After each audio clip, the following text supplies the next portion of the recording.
आज आप लोगों को एक कविता पढ़ा देते हैं सुमित्रा नंदन पंत की रचना, जिसका शीर्षक है भारत माता।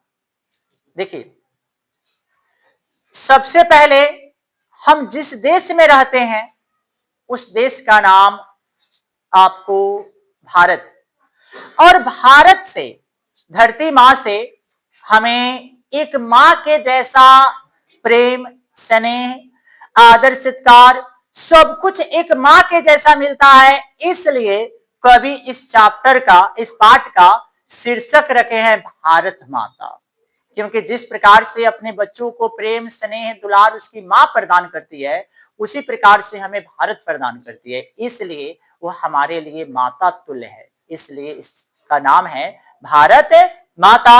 इसके लेखक है सुमित्रा नंदन पंत। सुमित्रा नंदन पंत का एक बार अर्थ पूछा था आपके परीक्षा में, तो सुमित्रा का अर्थ होता है, आपको यह एक स्त्री का नाम है सुमित्रा, नंदन का अर्थ होता है उनका पुत्र। तो सुमित्रा के पुत्र आपको लक्ष्मण थे रामायण में, इसलिए इनका नाम सुमित्रा नंदन पंत है। और कवि के नाम के पीछे का अर्थ है कि इसका अर्थ होता है लक्ष्मण, लेकिन कवि का नाम है सुमित्रा नंदन पंत, और इनकी रचना है भारत माता। जिस समय अपना भारत गुलाम, भारत पर अंग्रेजों का अधिकार था और अंग्रेज भारतवासियों पर तरह तरह के अत्याचार कर रहे थे, यहाँ के रहने वाले व्यक्ति आजादी के लिए तड़प रहे थे, उन्हें स्वतंत्र कराने वाले कोई व्यक्ति नहीं था।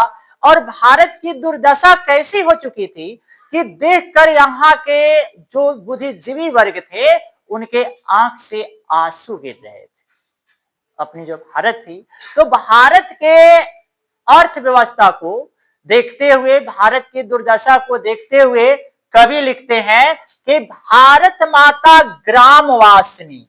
ग्राम आपको वासिनी, ग्राम वासिनी का अर्थ होता है गांव में निवास करती है। कवि का कथन है कि जो भारत मां है वह भारत मां कहां निवास करती है, तो गांवों में निवास करती है।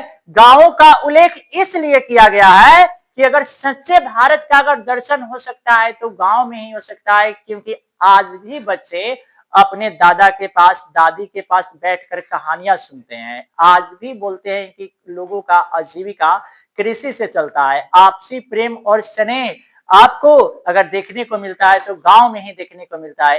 एक भोज होता है तो पूरा गांव, पूरा परिवार की तरह सज धज कर उसके पर्व त्योहार, उसके बोलते हैं विवाह में शामिल होते हैं। तो इसीलिए कवि कहते हैं कि भारत माता ग्राम वासिनी, भारत मां गांव में निवास करती है। खेतों में फैला है श्यामल धूल भरा मैलासा आंचल। उनके जो आंचल है वह खेतों तक फैला हुआ है, जो अनाज से भरा हुआ है, धूल मिट्टी से भरा हुआ है, अनाज से भरा हुआ है। गंगा जमुना में आंसू जल मिट्टी की प्रतिभा उदासिनी। गंगा जमुना जो है ना, उनके आंखों के आंसू के धार बन चुके हैं। और भारत मां आज मिट्टी की मूर्त बनी हुई है। अब मिट्टी की मूर्त बन के उदास बनी हुई है, इसलिए उदास है क्योंकि हमारे देश पर गोरों का राज है। गोरे जो है अंग्रेज का राज है। अंग्रेज शोषण कर रहा है, इसलिए आज भारत मां मिट्टी की मूर्त बन के उदास खड़ी है। दैन जरित अल्पक नत चितवन।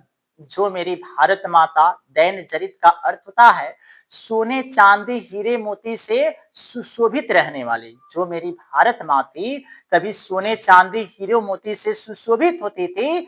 अधरों में चिर निर्वन रोदन। आज वह आपको बोलते हैं कि आभूषण से हीन हो चुकी है। अंग्रेज यहाँ के जितने भी आभूषण है, जितने भी सोने चांदी है, वो सबको लूटकर अपने देश लेकर जा चुका है। और भारत मां अंधेरों में रोदन करता है, रोने का कार्य कर रही है। इसलिए कवि लिखते हैं कि युग युग के तम से विस्मन व अपने घरों में प्रवासिनी। प्रवासिनी का अर्थ होता है कैदी, कि भारत मां अपने ही घरों में पता ना कितने युग से गुलाम बनी हुई है, अपने ही घरों में वह प्रवासिनी बनी हुई है, कैदी बनी हुई है, मानो उनकी आजादी छीन ली गई हो, उनको कैद करके रख दिया गया।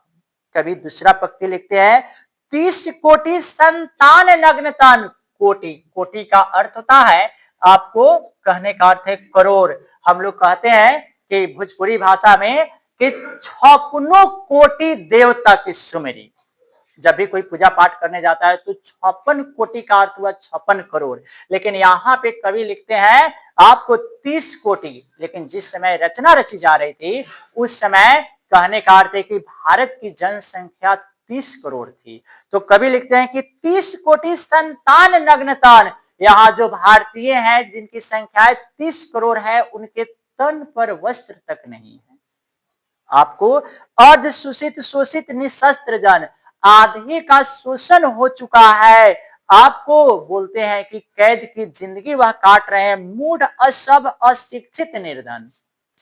बहुत सारे व्यक्ति यहाँ पर अशिक्षित है, निर्धन है, असभ हो चुके हैं, आपको मूर्ख हो चुके हैं, आपको नतमस्तक तरुतल निवासिनी। और भारत की ऐसी दुर्दशा देखकर भारत माँ, तरु, तरु का अर्थ होता है वृक्ष, वृक्ष, और तल का अर्थ होता है उसके नीचे, तरु तल निवासिनी, लेकिन वृक्ष के नीचे भारत माँ निवास करने चली गई है। ऐसी भारत की दुर्दशा देखकर उनका मस्तिष्क झुक चुका है और वह वृक्ष के नीचे निवास करने चली गई है। स्वर्ण सस्या पर पद तल लुंठित, धरती सा सहिंसु मन कुंठित।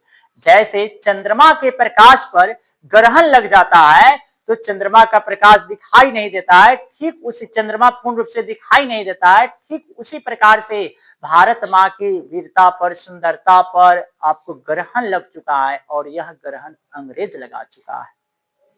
भारत माँ का मन काफी अधिक कुंठित हो चुका है। वह बोलते हैं कि बैठकर आंसू बहा रही है और उनके आंख से लगातार आपको बोलते हैं कि आंसू की जलधार बह रही है। आगे कवि क्या लिखते हैं कि चिंतित भुकुट क्षितिज तिमरी कृंत, नैमित नयन नम वाष्प जनित, आनंद श्री छाया शशि उपमति। लेकिन भारत माँ के चेहरे पे चिंता की लकीरें, जो चिंता है, चिंता की लकीरें भारत माँ के चेहरे पे दिखाई दे रही है। आंखों से लगातार आंसू बह रहे हैं और वह आंसू, अब भारत माँ रोते रोते थक चुकी है, लेकिन इन अंग्रेजों को, इन गोरों के मन में तनिक सा भी दया नहीं है। ज्ञान मूढ़ गीता प्रकाशनी, ज्ञान मूढ़ का अर्थ होता है आपको मूर्ख, मूढ़ देखिए ज्ञान मूढ़, जो कहने का अर्थ है स्वयं संसार को गीता का ज्ञान देती। भारत में आपको भारत माँ के वीरों ने या भारत की भूमि से ही गीता का ज्ञान मिला था, तो संसार को गीता का ज्ञान देने वाली आज उनकी प्रजा स्वयं आपको अज्ञानी बनी हुई है। सब सफल आज उसका तप संयम, पीला अहिंसा अष्टदम सुधोपम, हरित जग मन भय भ्रमम, जग जननी जीवन विकासनी। लेकिन आज भारत माँ का क्या हो चुका है, थोड़ा सा आपके चेहरे पे आपको बोलते हैं, आपको खुशी की झलक दिखाई दे रही है, क्योंकि आज सत्य और अहिंसा को अपनाकर गांधी जी क्या करने जा रहे हैं, असहयोग आंदोलन करने जा रहे हैं। अतः उन्हें कुछ पल के लिए आपको बोलते हैं कि उनको चेहरे पे आपको खुशी दिखाई दे रही है। अब इससे क्वेश्चन रहता है कि भारत माँ कहाँ निवास करती है, भारत माँ अपने ही घरों में प्रवासिनी क्यों बनी हुई है। कविता में भारतीयों का चित्र कैसा है, कौन आपको चंद्रमा के प्रकाश से, चंद्रमा से जैसे राहु ग्रसित है, कवि के दृष्टि में आज भारत माता का तप और संयम कैसे सफल है, इस तरह से याद कीजिएगा।